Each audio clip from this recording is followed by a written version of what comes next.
আজকে 12ই ফেব্রুয়ারি বাংলাদেশের জন্য এক ঐতিহাসিক দিন। ত্রয়োদশ সংসদ নির্বাচন আজকে সকাল 7:30 থেকে ভোট শুরু হয়েছে। আমি এই কেন্দ্রে রহমতুল্লাহ কলেজ এই কেন্দ্রে আমি আমার ভোট প্রদান করলাম। আমার জীবনের প্রথম ভোট আমি প্রদান করলাম। নীরব পরিবেশেই নির্বিঘ্নে আমি ভোট প্রদান করলাম। আমি জনগণের প্রতি আহ্বান জানাচ্ছি, সকলের প্রতি আহ্বান জানাচ্ছি, আপনারা নির্বিঘ্নে নির্ভয়ে উৎসবমুখর পরিবেশে আপনারা ভোট কেন্দ্রে আসুন। আপনারা দলে দলে সবাই ভোট কেন্দ্রে আসুন। আজকে ভোটের দিন, আজকে এই দেশে নিজেদের মালিকানা বুঝে নেবার দিন। 16 বছর সুষ্ঠু নির্বাচনের সুযোগ ছিল না, আমাদের আজকে সুযোগ এসেছে এই ভোটাধিকার প্রয়োগের মাধ্যমে গণতন্ত্রকে প্রতিষ্ঠা করার, গণভোটে হ্যাঁ প্রদানের মাধ্যমে সংস্কার প্রক্রিয়াকে বাস্তবায়ন করার এবং 11 দলের পক্ষে অবস্থান নিয়ে বাংলাদেশকে এগিয়ে নিয়ে যাওয়ার। আপনি নির্বিঘ্নে ভোট দিয়েছেন, তবে দেশব্যাপী গতকালকে অভিযোগ ছিল বিএনপির বিরুদ্ধে। এমন ঘটনার কোনো আলামত, এমন কোনো আশঙ্কা আজকেও দেখছেন কিনা?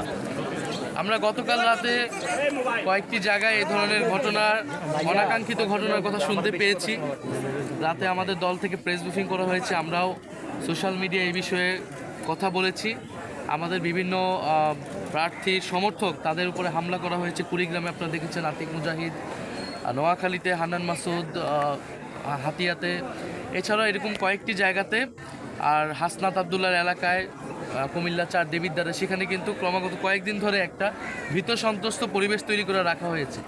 ফলে অনেকগুলো জায়গাতে, ইভেন আমার এই ঢাকা 11 আসনেও গতকাল রাতে অনেকগুলো জায়গায় আমাদের যে ক্যাম্প বসেছে ভোট কেন্দ্র সংলগ্ন, সেই ক্যাম্পে কিন্তু হামলা হয়েছে, বন্ধ করে দেওয়া হয়েছে। ফলে এই প্রতিকূলতাগুলো কিন্তু এসেছে।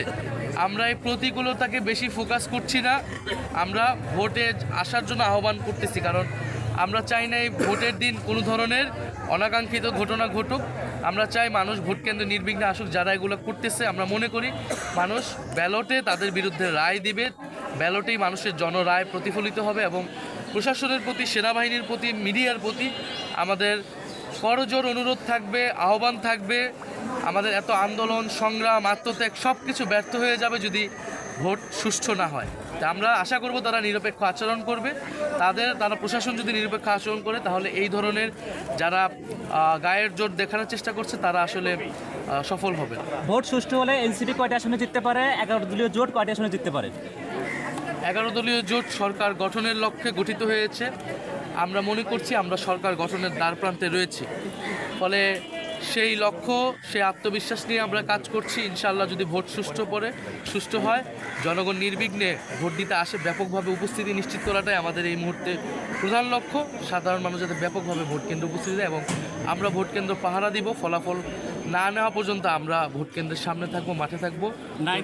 সবাইকে আহ্বান জানাই। এখন পর্যন্ত যে পরিস্থিতি, তাতে নির্বাচনের ফলাফল যাই হোক, আপনার সেটি গ্রহণ করতে কোনো সমস্যা হবে কিনা? অবশ্যই আমরা জনরায়কে মেনে নিব। নির্বাচন সুষ্ঠু হলে, আমি গতকাল রাতেও বলেছি, এখানে নির্বাচন সুষ্ঠু হওয়ার অনেকগুলো ক্রাইটেরিয়া রয়েছে। তা আমি বললাম, আরেক দল বলল, তার মুখের কথা সুষ্ঠু বা নির্বাচন ভণ্ডুল হয়ে যাবে না। এখানে আপনারা মিডিয়ারা রয়েছেন, সোশ্যাল মিডিয়ায় পর্যবেক্ষণ হচ্ছে, সোশ্যাল মিডিয়ায় সাধারণ মানুষ কিন্তু কমেন্ট করবে।